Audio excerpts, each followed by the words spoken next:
Hello, my name is Shona and welcome to Lincolnshire Fostering Services' first episode of our brand new podcast, where we intend to share stories of foster carers, care leavers and even give helpful tips along the way.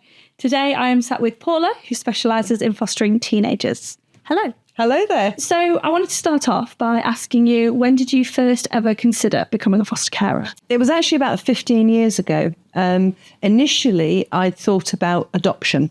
I've always been very clear that I never wanted to have children of my own, but rather perhaps look at the adoption route when I was a bit more settled in myself. So I looked at it, started to do a little bit of research, and information about fostering became available.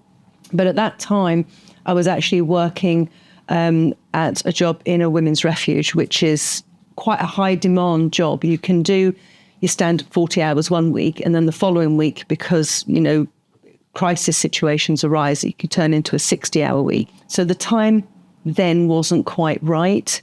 So I held on to the information, and then about 5 years later, I then revisited it and thought, I really want to do this fostering. I was seeing children in the refuge who were, I mean this kindly, but second or third generation of people who had had very difficult, very traumatized childhoods. And it just sparked something in me that sometimes that intervention is needed. So I came back to it about 10 years ago, and that's when I got back in touch with the local authority and said, I think actually now the time is right. Yeah, so it was quite a long process then. It was for me personally, because it was an emotional journey, but also a practical one. I had to be realistic. There are some jobs where you can juggle parenting and all the additional meetings that come, and some jobs where it's just really tricky because I'm a single carer. So I'm not sharing this with another person who can kind of split the childcare responsibilities with me. So I had to be realistic. What could I manage, and manage in a fair way to my employer, but also to any young child that was going to be dependent upon me to be there for them. In 2023, there was 268 children in care over the age of 12 in Lincolnshire alone. You specialise in fostering teenagers. Why do you think that's so important? Teenagers are often overlooked. It's understandable.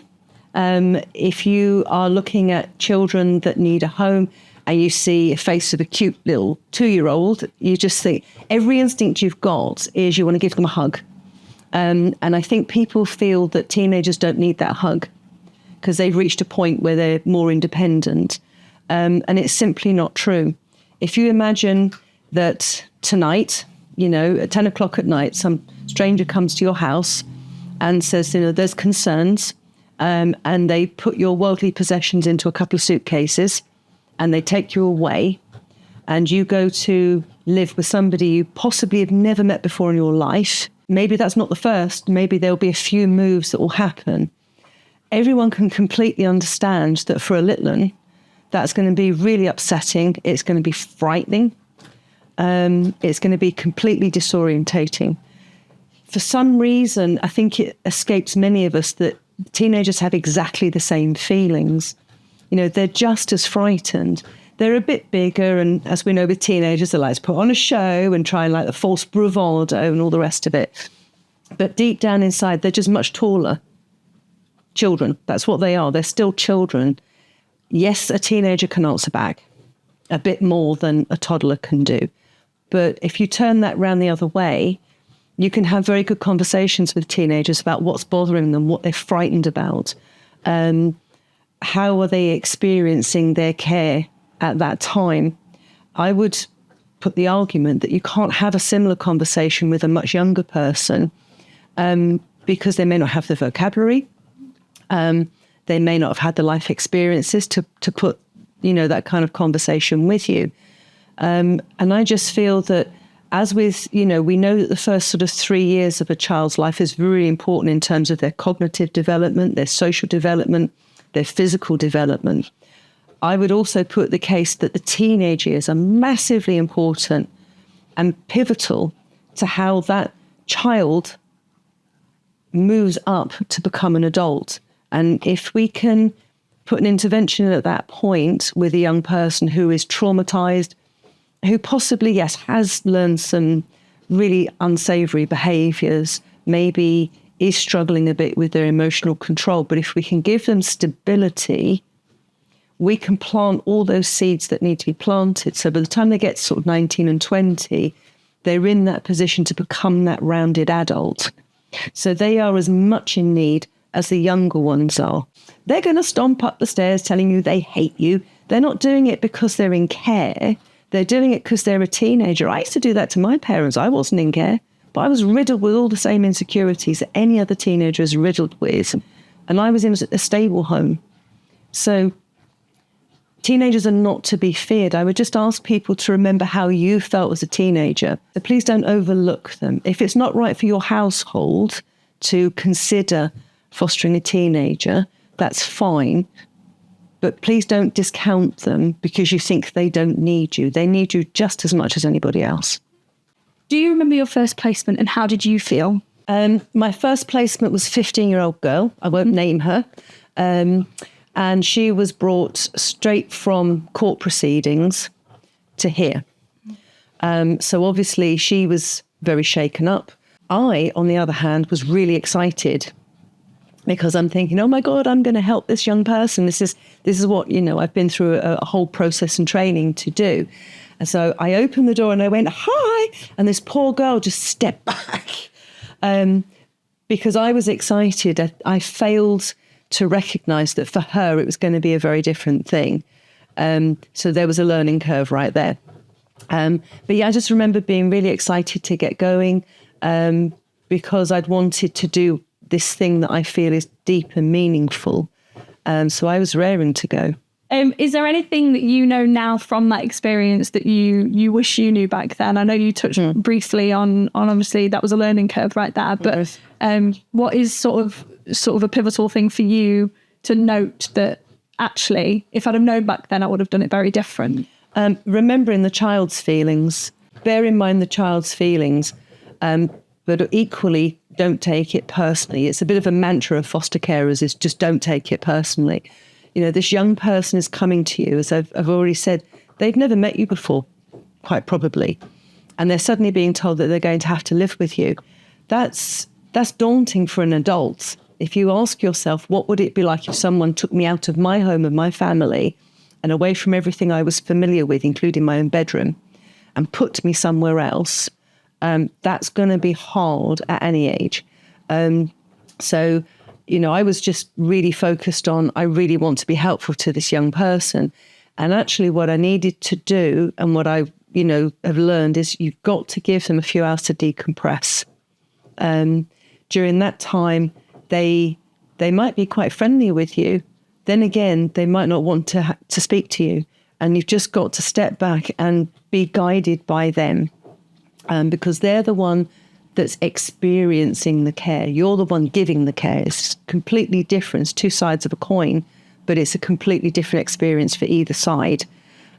So now, with other young people that have come to me, I smile when I open the door because I don't want them to think I'm unfriendly or I begrudge them being here or anything remotely negative.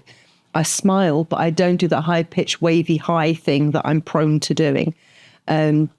And I invite them in. I say I've been looking forward to meeting them. And I ask them, would they like anything to eat or drink? They invariably say no. But I point them to the fridge and I say, well, there's a chocolate drawer in here. Change your mind later. Stocked up if you need chocolate. I ask them, do they need the bathroom or anything to be comfortable? And then I'll say, when you're ready, I'll show you around.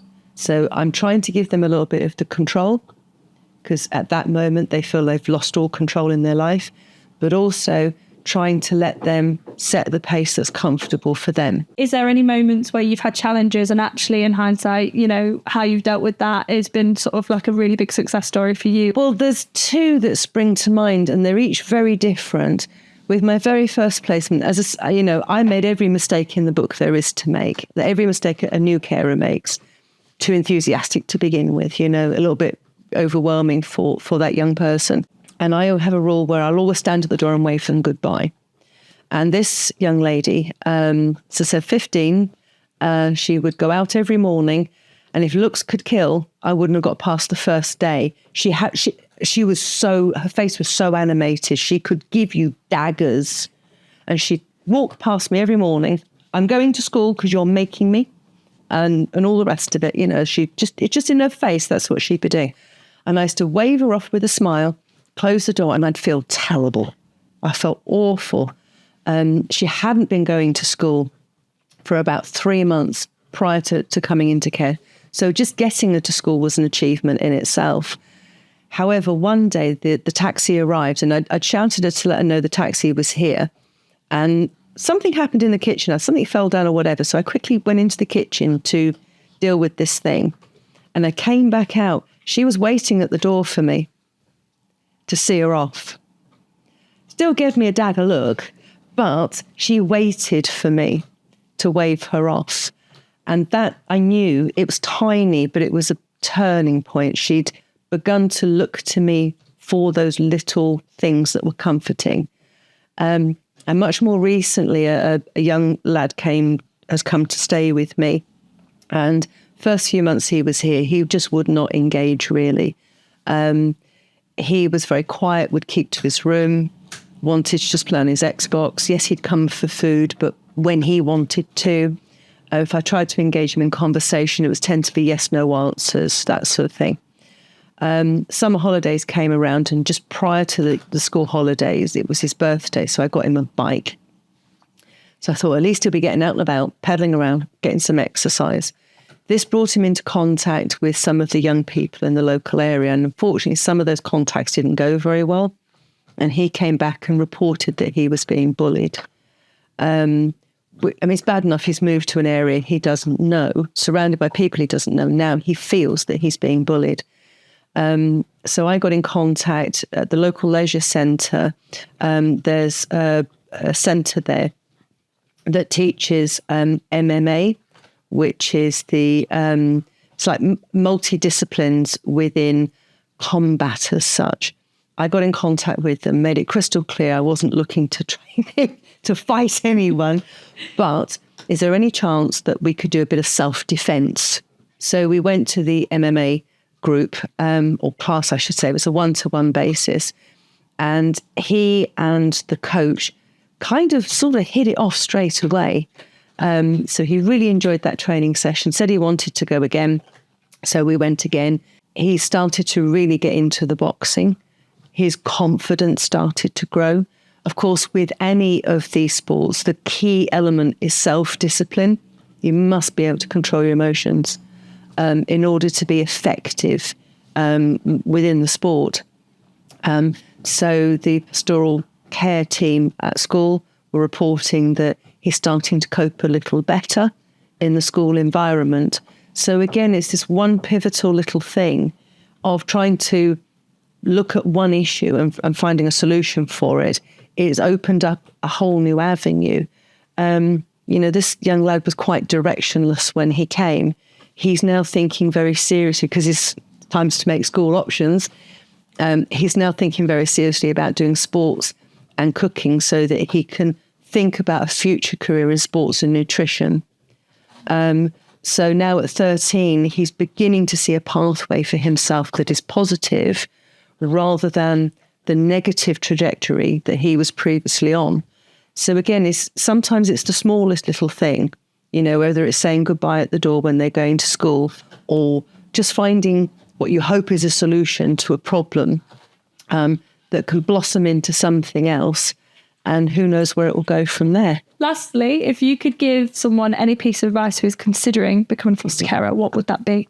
First and foremost, it has to be the right time, and it has to be right for you. I would strongly urge people, I'm obviously a passionate advocate for teenagers, I would strongly urge people to keep an open mind about fostering older children. Because I know, I've seen their faces, I know they need you as much as a younger person will. Again, dependent on your circumstances. If an older child is not right for your household, then never feel pressured to take one. It's got to be right for your household. And do all the training that's offered, because knowledge is power. The more knowledge you have, the more power you will feel within yourself to meet the challenges you will face. Really, really strive to be non-judgmental. You know, we're only human. We're all only human. You have to keep your personal opinions out of your relationship with that child. The child may say things, you can't really agree with them about it, though. Your diplomatic skills really get honed very well.